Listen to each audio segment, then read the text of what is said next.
Joining us now, California Democratic Congressman Adam Schiff. He's the ranking member of the House Intelligence Committee.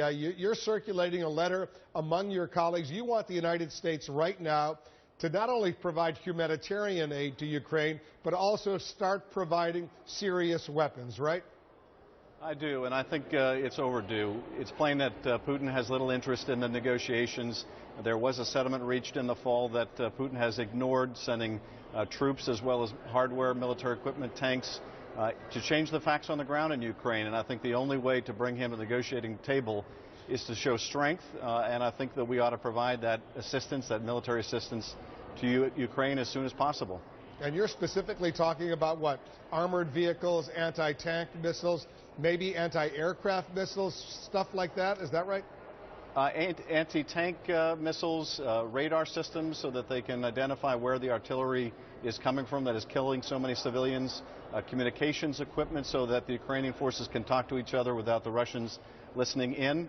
But I think it's going to be necessary to raise the cost to these Russian forces and all the equipment that's flowing across the border. I think that's really the only thing that deters Putin is a show of strength. We have tried time and time again to provide off-ramps. He showed no interest in that. Instead, they want to create a mini-state within Ukraine and permanently destabilize the nation of Ukraine. And I think we need to come to Ukraine's assistance. I remember, Congressman, when the Ukrainian President Poroshenko was here in Washington back in September, he addressed Congress. He appealed for these kinds of weapons. So why hasn't the Obama administration approved them yet? Well, and I supported that call back then when Mr. Poroshenko came.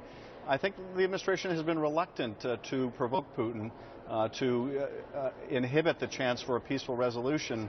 But at a certain point, when you've offered that opportunity for those off-ramps, and the other side has not only made no efforts to de-escalate, but on the contrary, has only further aggravated the situation with new weapons, new material, new tanks, you have to say, okay, they're not interested in this. And I think the point is now well overdue for us to provide this military assistance and ensure that the Russians and these rebel forces don't gain the benefit of territory from ignoring the peace agreement that they entered into. I'm told this issue of whether to arm the Ukrainian military will be at the top of the agenda when the German Chancellor Angela Merkel meets with President Obama here in Washington on Monday. Do you get a sense that they are going to both jointly approve a major shift and start sending weapons to Ukraine? I don't know if they will jointly approve that. I think we're still probably well ahead of where the Germans and the French are. But frankly, I think that our commitment to arming Ukraine will assist the French and the Germans as they go to meet with Putin and try to negotiate a cease in the hostilities.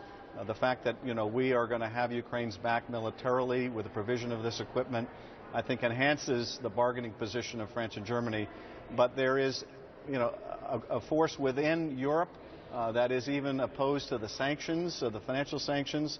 So I'd be surprised to see the French and Germans at this point embrace military support. Because, as you know, there's pressure on the president to even go further and tighten the sanctions against Russia. There already are coalition sanctions. You say they're controversial in Europe, but they don't seem to have done much as far as Putin is concerned, have they? Well, they haven't curbed his behavior. That's certainly true. They have had the intended impact on the Russian economy, which is in tatters. But Putin seems determined, notwithstanding the economic damage, to go forward. And I think we need to raise the military cost to Russia to go forward and see if that will deter him. Because I think one thing is pretty clear at this point, Wolf, and that is economic sanctions alone aren't going to change Putin's behavior. Adam Schiff is the ranking Democrat of the House Intelligence Committee. Congressman, thanks for joining us.